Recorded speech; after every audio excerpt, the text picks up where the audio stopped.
We cannot expect parents to continue to work from home or go to work and teach their children.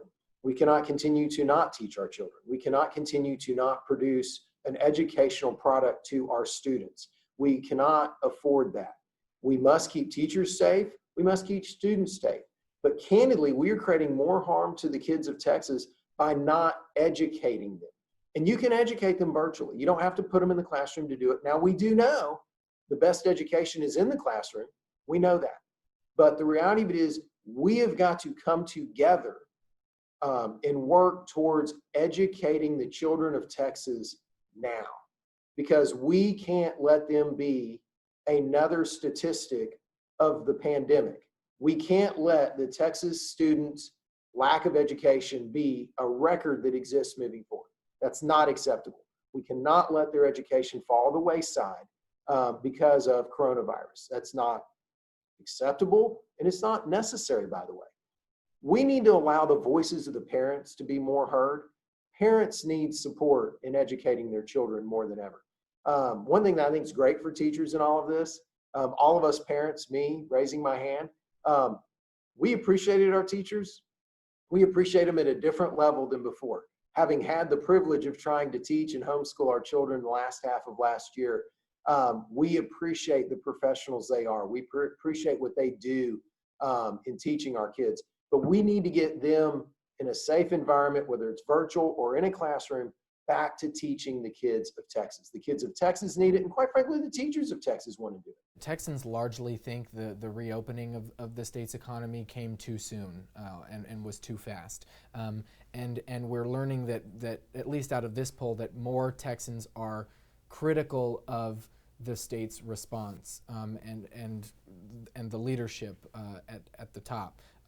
Do you agree with that? No, I don't agree with it at all. I think that the only thing that I think was something that I would have wanted done different is we probably shouldn't have opened the bars back up. The reality of it is people are not largely spreading the virus, going to work, doing your responsible things.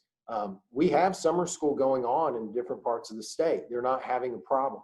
Where the problems are existing is when you have extracurricular activities where you have people, and I don't mean school related, I mean going to the bars, having a backyard party, doing the things that you've been told aren't a good idea. The reality of it is the economy and commerce is not spreading the virus. What's spreading the virus is extracurricular activities, people doing things that they've been asked to be more careful, more cautious about going about doing. Quite candidly, people may not want to hear it, but the reality of it is having people protest and gather and yell and shout chants, which they have every right to do. I would never suggest they shouldn't protest, but the reality is that didn't help. Memorial Day, people had had enough and they went out and had the best Memorial Day they had in a long time. That didn't help. It wasn't going to work. It wasn't having an open economy. It was about people doing the things that they've been asked to be careful about doing or not doing at all. And the reality of it is we've got to learn to balance this because we can't shut our economy down. We have a greater economic loss that creates suicides, drug overdoses, divorces, domestic violence when you kill your economy. We can't afford that. We cannot do that. We simply need to be respectful of each other and follow health guidelines because we've proven when you do that, you can live and work. You have been fairly outspoken on the big issues during this pandemic. I mean, you and I have chatted quite a bit about a wide range of topics, starting since March. The social distancing, the mask wearing, the economic reopening, all kinds of stuff. You're also have the responsibility of kind of laying the groundwork for your successor, because at a certain point it's going to be somebody else who's in this role. Sooner than later, I hope. Well, but some have said that Bonnen's on the way out and he can say whatever he wants, but there's no legislative commitment to anything that he's saying. Why should people listen to your perspective on these issues? Well, most of what I'm sounding off on is not about a legislative commitment. Quite frankly, there's no legislative commitment to wearing a face covering in public. I'm simply repeating what medical experts are telling us and what good science and good intelligence is, that if you wear a face covering in public, you can have more of an economy. You can have kids being taught again. You can go have some extracurricular activity if you just follow these health guidelines. See, I'm honestly just repeating what intelligent medical professionals are telling all of us, and hoping and praying that people will listen. But also working, I have a responsibility to finish out my term as speaker. And that means working closely with Governor Abbott and Lieutenant Governor Patrick, and the three of us are working very well together. We're talking regularly.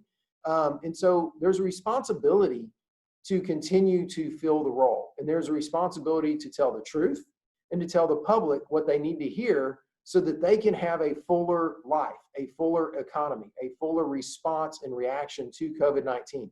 The last thing we want is people hiding in their houses, worrying about their jobs and their kids' education. I want people out and able to be a part of Texas's lifestyle, be a part of an economy, be a part of an education system.